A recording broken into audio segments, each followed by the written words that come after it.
सेंधवा कम voltage की मार झेल रहे किसान रबी फसल की तैयारियों और बोनी पर असर पड़ रहा है। किसानों को नियमानुसार 10 घंटे बिजली मिलना चाहिए, जबकि मुश्किल से 4 से 5 घंटे तक ही बिजली मिल पा रही है, जिससे किसानों को काफी परेशानी उठाना पड़ रही है। जितनी देर बिजली रहती है उतनी देर भी ठीक से वोल्टेज न मिल पाने से कृषि कार्य प्रभावित हो रहा है। 2 दिन पूर्व लगभग 100 विद्युत मोटर वोल्टेज की परेशानी के चलते जल गई। किसानों की ओर से पूर्व जिलाध्यक्ष कांग्रेस सुखलाल परमार ने अनुविभागीय अधिकारी राजस्व सेंधवा के नाम ज्ञापन सौंपा कि वर्तमान समय में किसानों की रबी फसली की तैयारी चल रही है और अभी बिजली की इतनी समस्या उत्पन्न हो चुकी है कि बार बार बिजली चली जाती है और नियम के अनुसार 10 घंटे बिजली देने का सरकार का प्रावधान है। तो 10 घंटे में से बड़ी मुश्किल से 5 घंटे भी बिजली नहीं चल रही। और सबसे महत्वपूर्ण समस्या ये है कि जो 5 घंटे मिल रही उसमें भी वोल्टेज की समस्या जो है बहुत ही बड़ी है। कई मोटरें बिजली होने के बावजूद भी चालू नहीं हो पाती। परसों का मामला है कि बिजली एकदम से कम ज़्यादा वोल्टेज होने की वजह से लगभग पूरे क्षेत्र में 100 किसानों की मोटरें जल गई और एक मोटर को पुनः सुधारना, ट्यूबवेल में से निकालना, वापस डालना, सुधरवाना, इन सब के लिए कम से कम 5,000 से लेकर के 10,000 रुपये का अतिरिक्त खर्च वहन करना पड़ता है।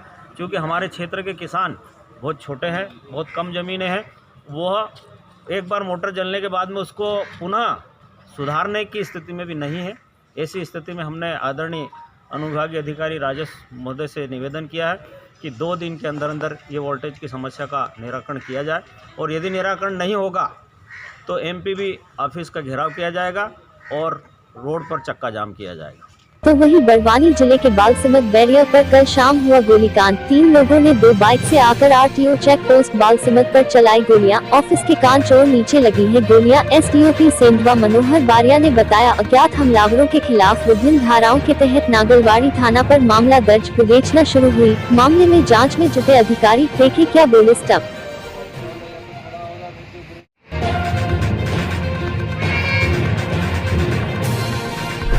ये कल शाम को 6:45 बजे के लगभग 2 मोटरसाइकिल के ऊपर 3 व्यक्ति आए हैं। एक पर एक व्यक्ति बैठा था, एक पर 2 व्यक्ति, जिनके द्वारा 2 के हाथ में कट्टे था, जिसके द्वारा उनसे फायर किया गया। एक कांच वहाँ पर बैरियर के कांच पे लगा और 2 नीचे लगे हैं, जिसमें कोई भी अंदर हताहत नहीं हुए हैं। जिसके आधार पर चौकी बालसमंद के आधार पर नागलवाड़ी थाना पर अपराध क्रमांक 295/2020, जिसमें आईपीसी धारा 386, 34 और आर्म्स एक्ट 25-27 के तहत 3 अज्ञात व्यक्तियों के खिलाफ केस दर्ज किया गया है।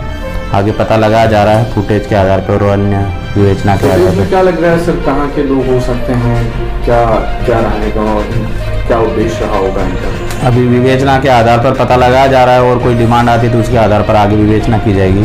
किसी के ऊपर एक्सटॉर्शन की अगर मांग की जाती है तो उसके आधार पर आगे विवेचना की जाएगी।